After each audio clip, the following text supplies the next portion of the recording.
Season 8 of Game of Thrones saw the destruction of King's Landing by Daenerys Targaryen. Readers of the series have been wondering ever since, will this event happen in the books? And if so, is there a chance that Daenerys Targaryen is not the one that turns the city to ash? Could someone else be responsible? Someone like Lord Jon Connington, who is triggered by the sound of bells, or Queen Cersei Lannister, who has an affinity for wildfire. What if it's not Dany? What if someone else does the dark deed? My thoughts on that and more, but first, the business. Consider supporting this channel on Patreon or becoming a channel member. Both options start at just $1 a month. Supporters get early access to videos, exclusive content, and sneak peeks at future projects. There are other perks as well, so check out patreon.com/KevinPendragon for more options. Thank you to those that lend their support, but also thank you to the ones that watch this video, subscribe to the channel, and turn on those notifications. Now with that being said, let's get into it. The destruction of King's Landing by Daenerys Targaryen was one of the more controversial plot points in Season 8. Many fans were not happy about it. It seems Daenerys was a hero of sorts until she wasn't. After a rather lopsided war in Westeros, Daenerys did what she's been wanting to do since Season 1. She conquered, she captured King's Landing, she won the Game of Thrones. But then she heard the bells and saw the Red Keep, and Daenerys decided, switching sides. And so the city, Cersei, and all the citizens, they had to go. But this event on the show has book readers scrambling because is it going to happen? Is the Mad Queen theory, which is a very old theory, is it going to come true? Is this the future of Daenerys Targaryen? Some people's reactions to Dany's turn, you can tell they believe that Mad Queen Dany is something Dan and David made up. It's just on the show. It has no basis in the books. Mad Queen Dany is a theory that predates the show by a long shot. This was not born from the minds of Dan and David. They did not create this. But back to the point, maybe Dany doesn't go mad in the books at all, and it's someone else that destroys King's Landing. So this alternative theory has two candidates in mind, Jon Connington and Cersei Lannister. Most alternative theories go with Lord Jon Connington. Because the episode in which Dany went mad was called The Bells, and Jon Connington has a rather bad history when it comes to the sound of bells in battle, it stands to reason that if King's Landing does get destroyed in the books, that Jon Connington will have a part to play. Jon Connington's issue with bells goes back to Robert's Rebellion. At the time, Jon Con was the hand of the king to Aerys Targaryen. Jon Con was very young for someone in that role. He was in his early 20s, but it is said Aerys Targaryen wanted to fill his court, fill his council with youth and vigor, which is why I think he hired a 20-something-year-old Varys to come from Pentos to serve as Master of Whisperers. How do I know that Lord Varys was only in his early 20s? Check out The Life and Lives of Lord Varys, The Complete Theory, where I break down a timeline of his life from birth to his potential death. But back to Jon Connington. When Tywin Lannister found out about his appointment as Hand of the King, Tywin said he was too young, too bold, and too eager for glory. But then again, Tywin said somewhat the same thing about Robb Stark. But in this case, he was a bit right. Jon Con was bold and eager for glory. He wanted to impress the Silver Prince, Rhaegar Targaryen. Yeah, Jon Con, his sword, it was pink. The books do not make this explicit, but it's easy to pick up on that. The way Jon Con thinks about Rhaegar, it's full of loss and longing, and you can tell it's more than just the loss of a friend. There are times when Jon Con's thoughts are basically like, damn, if only I got a chance to clap them Valyrian cheeks before he died. Robert, you robbed me. All I had left was this ugly sellsword. So because he was Hand of the King during Robert's rebellion, his main task was dealing with Robert and his rebellion. This meant finding the rebel lord and delivering the king's justice. Jon Con tracks down Robert to a place called Stony Sept. It's a town in the Riverlands. Jon Connington has his men turn the town upside down trying to find Robert. They go from building to building, even down into the sewers, hoping to find him. But they do not. Robert was injured, so the townspeople had him secretly moved from building to building to evade the searchers. Eventually, Eddard Stark and Hoster Tully, leading a rather large rebel army, make their way to the town. And a great battle begins. To warn the citizens of the fighting, someone begins to ring the bells. When Bobby B hears the bells, he knows it's go time. He bursts out of a building to join the fighting. Some accounts say Jon Connington and Robert fought one-on-one, others do not. Regardless, Jon Connington lost the battle.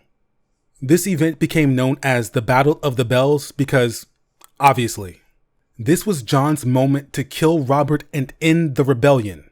He would have been seen as a great hero of House Targaryen. Instead, Robert escaped and he would go on to kill Prince Rhaegar on the Trident.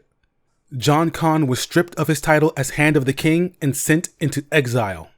While in exile, he would often ruminate on the Battle of the Bells.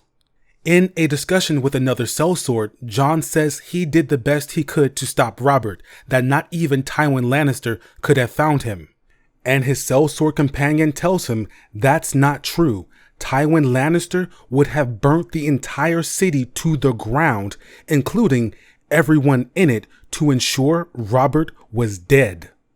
In Jon Connington, he thinks to himself, quote, I wanted the glory of slaying Robert in single combat, and I did not want the name of Butcher, so Robert escaped me and cut down Rhaegar on the Trident. End quote. So if Jon Connington has this past trauma, and there might come another day when the bells ring in battle, could that set him off to do something horrible?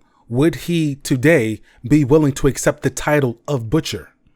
Kevin Lannister, in the epilogue of A Dance with Dragons, he thinks to himself, now that Jon Connington is back in the picture, he's going to be older and much different than he was before.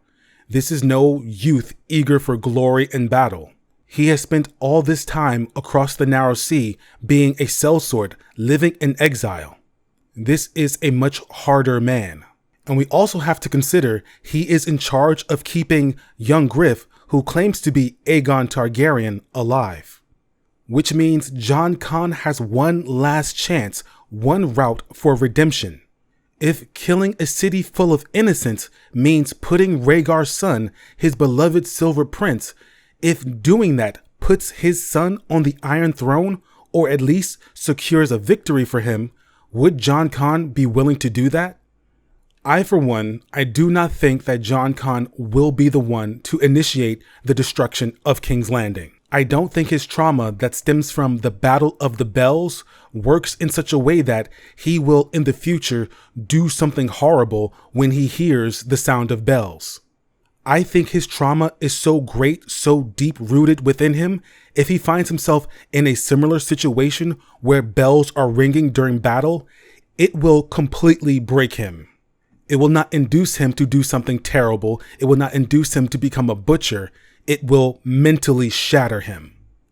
And we also have to consider that Jon Connington does not have the firepower, quite literally, to level a city. Yes, there are the caches of wildfire that still exist beneath King's Landing, but Jon Connington does not know they exist. If he does find them or becomes aware of them, what kind of situation are we envisioning where he wants to set them off to destroy the city? The destruction of the city will not be something that someone decides on a whim. To destroy an entire city full of innocent people, someone has to be truly lost to reason and sense. It has to be the final decision for someone who has given up on hope of any other alternatives. I cannot see Jon Connington deciding to destroy the city even if young Griff is killed. One might think losing Rhaegar's son after losing Rhaegar would push him into a moment of madness, but I think if that did happen, again, it would break him. It would destroy him. It would not lead him to a moment of madness where he decided to burn them all. I think that if Jon Connington found out about the wildfire, he would not even let young Griff into the city. He would not deem the city safe for the son of his Silver Prince. Jon Con wants it so that young Griff is never in the way of harm. And a city resting on a tinderbox of wildfire is too much of a risk. So for Jon Con destroying the city, I don't see it being possible. I think if the show was adapted properly and we got to the episode of The Bells, Jon Con would be in Cersei's position. Jon Con was supposed to be the one in the Red Keep hoping the Golden Company resisted the northern forces along with Daenerys' Unsullied. Jon Con and young Griff. But then the city falls to Daenerys' forces and Jon Con once again hears the bells. Not the bells in the towers signaling defeat, but the bells in the braids of the Dothraki. I think because the show left that part out of Dothraki culture, that for every battle a Dothraki warrior wins, they put a bell in their braid, they had to make some major changes if they wanted to still have this moment. And clearly, they really, really wanted this moment. But this leads us to another candidate for who destroys King's Landing, Cersei. Cersei in the books has already destroyed a part of the Red Keep using wildfire. In that case, it was the Tower of the Hand of the King. On the show, Cersei destroyed the Great Sept of Baelor using a hidden cache of wildfire. Cersei in the books shares many parallels with Mad King Aerys. They both clearly enjoy wildfire. They both have dreams of building white palaces beyond King's Landing, getting away from the stink of the capital. They both had incestuous relationships with their siblings. They both had very problematic relationships with Tywin Lannister. Even Jaime tells Cersei to her face, "Now you sound like Aerys." The night she burns the tower, Jaime watches her and you can kind of feel he's thinking in his brain, "Oh, here we go again. Will the Kingslayer become the Queenslayer as well?" You know, if you're playing the Game of Thrones, you gotta unlock both achievements. And by killing Cersei, will he fulfill the Valonqar prophecy? Now here's one major reason why I don't think Cersei will destroy King's Landing. Cersei wants power. Cersei craves power. One thing about her I think the show got right in the end is that Cersei will not want to leave that Red Keep. Even under pain of death, Cersei is going to hold onto power as long as possible. She is not likely to destroy King's Landing because she wants the Iron Throne. She craves being in a central position of power. It is not enough for Cersei to be Lady of Casterly Rock. She has to be the Queen Regent. Now we have seen on the show and in the books, both moments written by Martin, by the way, that Cersei is willing to die by suicide rather than have someone dethrone her. And it seems very, very likely that she will indeed destroy the Great Sept of Baelor in the books as she did on the show. So what's stopping her from destroying the city if she feels like her enemies are about to win? What about all those parallels with the Mad King? I do believe Cersei has it in her to kill a city full of innocent people, but I do not believe she will. Again, we have another character who does not know the wildfire exists under the city. Could Cersei have more created? She could. But she has to be prompted to do so. She has to believe there's a possibility she might lose the war, and so she needs the option to flip the board, so to speak. If I can't have this city, no one will. But I do believe, based on the wording of the Valonqar prophecy, Cersei will be disposed before she can have a moment to destroy the city. On the show, Cersei faced no consequences for destroying the Great Sept of Baelor, but I think in the books there will definitely be consequences for destroying the Great Sept of Baelor. That will be one step too far, and Cersei will find herself hated by the city she rules over. And this will make it quite easy for young Griff to step in and be the cloth dragon on poles swaying amidst a cheering crowd. Because when you compare him to Cersei or Stannis, of course the people are going to rally behind him. Young Griff and his wife Arianne Martell, they win an easy victory. And it's Princess Arianne that's the younger, more beautiful queen that casts Cersei down and takes all she holds dear. Cersei has a few more surprises hidden up her sleeves, but none on the scale of she's going to destroy King's Landing. We are seeing Cersei in the death throes of her power. She lost her father, she lost her uncle, she's been imprisoned and shamed. Shame. Shame. Ring that bell. Wait, don't do that. Jon Connington's in the room. Don't do that. Her claws have been removed, and what she's doing now is pointless flailing. She's going to go down swinging, but she's definitely going down. So as for Jon Con or Cersei destroying King's Landing, I don't see it. Jon Con might be an older man now, a battle-hardened sellsword, but he's still no butcher. The bells will break him. They will not embolden him. And Cersei, she loves King's Landing too much to want to destroy it. I think in her end, she will wish she destroyed King's Landing, but in that moment, she won't be in the position of power to make that happen.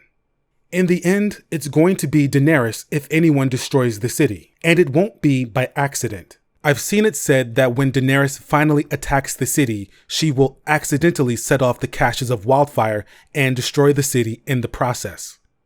This means Daenerys does destroy King's Landing, but it was an accident. This to me feels very weak. It gives Dany the opportunity to say, I was going to attack the city to take it. Yes, this is war, but I didn't mean for all this to happen. People can still support her without feeling like they support a war criminal. It's all rather convenient. You get to have the horror of the city being destroyed and the loss of so many innocent lives, but you get to keep your hero character in the end. It's too convenient for my taste. I find that to be a rather weak alternative. I think that some caches of wildfire will go off when she attacks the city, as we saw on the show, but ultimately it will be her on the back of a dragon that bears the brunt of the responsibility for the city being reduced to ash. It will be her choice. She will be the one who decides to do that. Daenerys Targaryen will destroy King's Landing. I feel like for those that push the idea that Daenerys will destroy the city by accident, you people are afraid. You're afraid of having these characters do dark and disturbing deeds. There is a limit to your imagination and to your level of storytelling. If you put people like that in charge of telling this story, we would not have events like Ned Stark's death or the Red Wedding.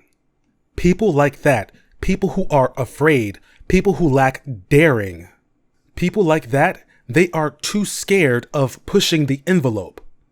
If they were in charge of telling an original story, you would not read that story and think to yourself, wow, that was a new and unique experience.